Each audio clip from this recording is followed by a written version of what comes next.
So hello everybody, my name is Helina. I'm a product manager at Codemagic, and today I'm going to talk about some of the common issues that make CI builds fail. And the talk is inspired by the issues we can see in Codemagic community. We've been running a community for Codemagic users and Flutter developers ever since we launched Codemagic, and that happened in December 2018 at Flutter Live, where Flutter 1.0 was launched as well. So our Slack community currently has over 2,000 members, and everyone is welcome to join. You can find the invite link at Codemagic.io. When you scroll down, and you can see the Codemagic community section and the link to join our community Slack workspace. Our community is a place where all Codemagic users can discuss their apps, ask for help if they are having problems with getting a successful build, or just compare their experiences. The most common question or statement we get is that it works locally, but it fails on Codemagic. So now I'm going to explore some of the reasons why that may be. The most important thing to understand about Codemagic and any CI server is that it's a clean environment. And that means that it's not identical to the environment where you develop your app locally. It has different versions installed than your local machine, and it knows nothing about your project. So every time you build your project, we download the source code anew from your repository, and this is like the basis we can work on. So the first question to ask for yourself is, are all the resources required for building your app available for Codemagic? And sometimes a difference between a successful or a failing build can be as simple as just a missing app icon in your project's assets. Another thing you might want to check is if there are any absolute paths in your code, because these won't work in CI servers, and you would need to use relative paths. For example, if you look at this example here, this is from a real project, and the user had absolute path in their file, but they should have used our Flutter root environment variable instead to get a relative path. So if you want to see all the environment variables that Codemagic uses during builds, then you can check out the documentation, navigate to build configuration and environment variables. Maybe the most important thing to pay attention to when building on a CI environment is version inconsistency. The way you can control it is by specifying some of the versions in your Codemagic configuration, while some other versions we detect based on your project. For Android builds, a very critical thing you need to have is the Gradle version, and this has a major effect. In order to use a correct Gradle version, we need to have this information available from your project. We take this version from your Gradle wrapper, and more specifically from Gradle wrapper properties file. So when you don't have it checked into your version control, or it's in your git ignore, then we don't have access to this information, and the error message below is a very common one. For example, Codemagic uses Gradle version 5.5.1 by default, but your project might require a higher version. and that might result in a failed build or many other problems. For iOS, it's similar, but in that case, mostly the version inconsistency issues may arise from mismatching Xcode and Cocobot's versions locally and in Codemagic. You can specify the versions to use in your app settings in the build section, where you can select the Flutter version to use and Xcode and Cocobot's versions to use.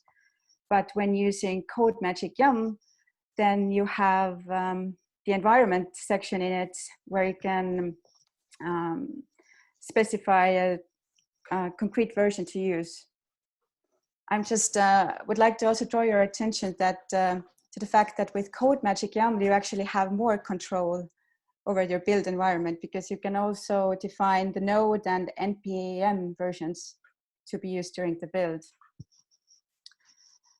And I'm just pointing out that while sometimes your build may fail because of mismatching versions, it doesn't always, but it has other manifestations. For example, the app builds fine, but during the publishing phase, it cannot find any build artifacts. Or the build finishes successfully, but when you launch the app, some of the functionalities are broken. So it's a wise thing to check out all the versions of the pre-installed tools that we have available on our build machines.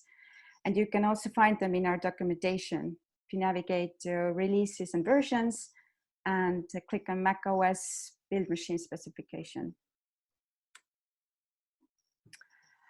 Another topic related to versions is dependencies. Sometimes you might have a project that depends on a private module or another private repository. And in that case, you need to separately give Codemagic access to these modules or repositories. And you can do that by setting up an SSH key and add the private key to the repository as an environment variable in Codemagic, while the public key goes to a repository. There is an example present in our documentation how you can do that. But what I would recommend is using a single strong SSH key for all your private dependencies if you have several of them. So you don't need to hassle with several keys. Then there's packages and plugins that are downloaded from PubDev. It might be that when you're developing locally, then you have the packages and plugins cached, and you're using the files that you have already present on your local machine. But when you're building on a C environment, then usually these dependencies are downloaded from pub during the build, which means that on Codemagic, the packages and plugins might have different versions than you're using locally.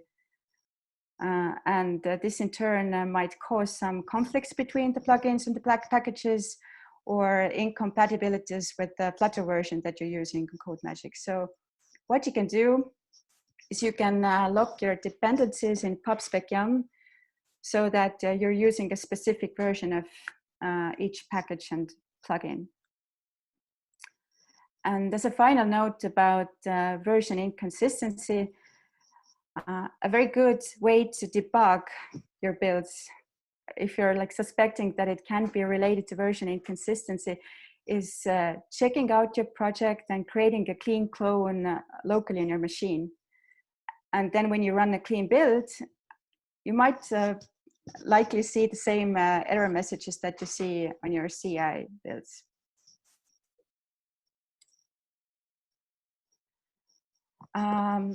Very often builds fail because they're missing or Codemagic doesn't have access to the required configuration files or credentials. And this is especially the case with Firebase projects, or if your app depends on Firebase. So you need to make those Firebase configuration files available for Codemagic to use during the build. We have an example in our documentation how you can load your Firebase configuration. That's again by uploading the files as environment variables. But you can also browse around on our blog, because we have several blog posts about Firebase in there, and some of them introduce alternative approaches. So, for example, if you want, you can also keep these credential files in your repository, but then they need to be protected.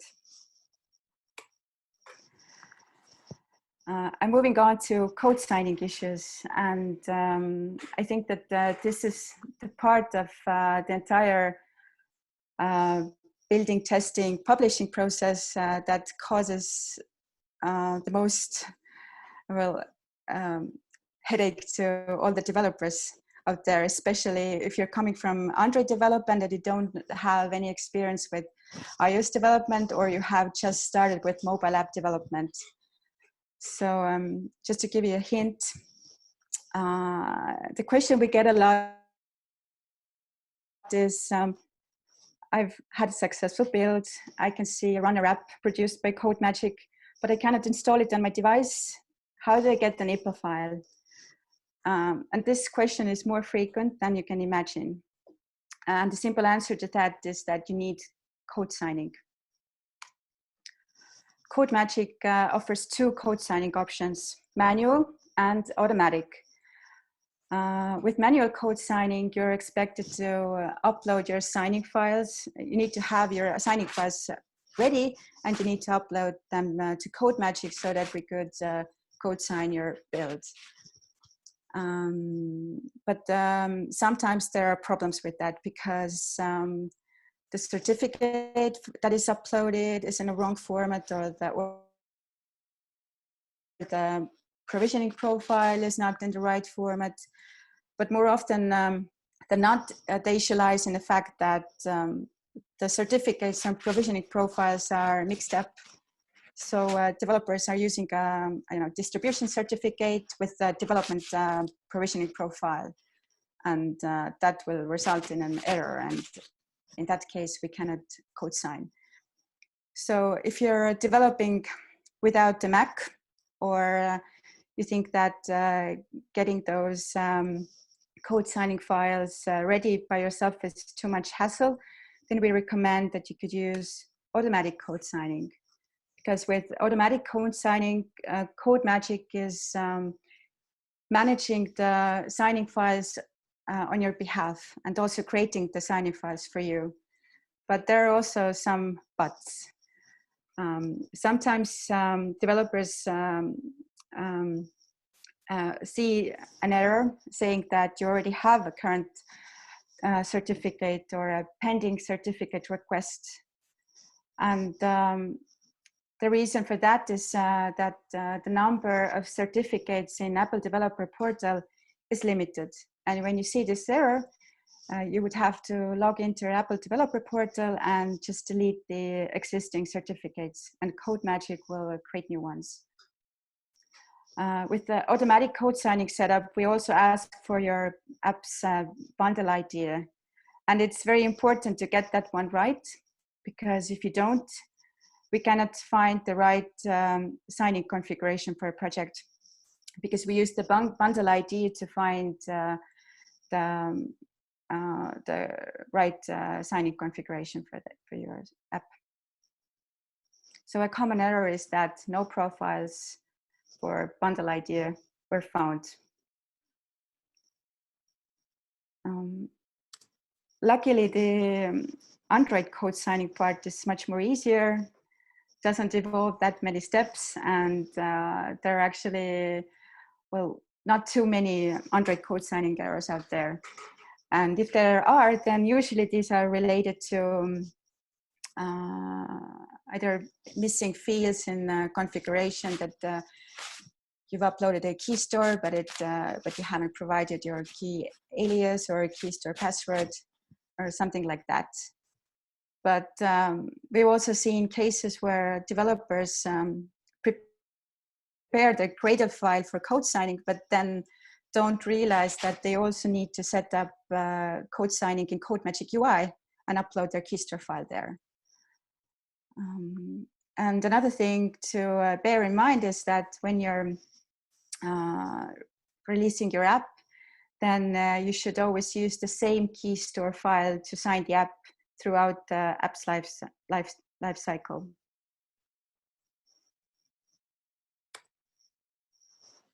When it comes to publishing, then the most frequent error that we can see is that you haven't incremented your app version. The thing is that when you're publishing to app stores, be it Google Play or App Store Connect, then you cannot upload a binary that has the same version that an existing binary in the App Store. This will throw an error immediately. So what you can do is you can increment the version automatically with every build by setting some build arguments. And to do so, you can use one of the read-only environment variables that Codemagic exports during the build. And this is build number, which holds the count of builds for this project. And the number is separate for each workflow. There are some examples in our documentation under build configuration and build versioning. So you can choose the example that suits the best for you, or use a different one.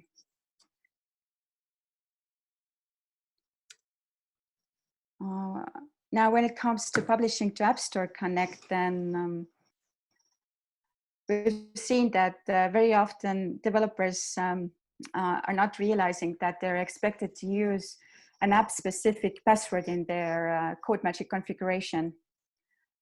Although it says so in the UI, developers very often enter their Apple Developer Portal password instead of an app-specific password. We actually recommend that you create dedicated app-specific passwords for Codemagic and use this one. You can create app-specific passwords in your Apple ID account. There's a path over here.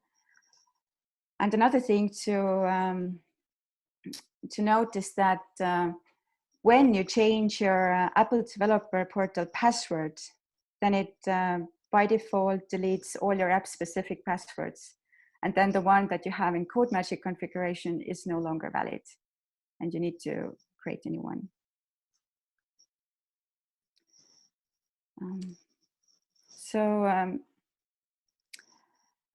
Okay, I can see that I've been talking really fast because I'm running out of my topics. Just to finalize my talk, I would like to give a few tips and tricks for better debugging.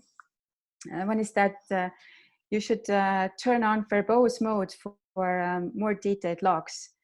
And you can do that in your build arguments in Codemagic. Just add the verbose flag, and you will see more information in the build logs. However, I would recommend that you don't keep this verbose mode enabled at all times, because it can increase your build time. Another very useful thing is to SSH into the build machine that is currently running your build. This is possible for manually started builds, and you need to check a box, enable remote access before really starting the build.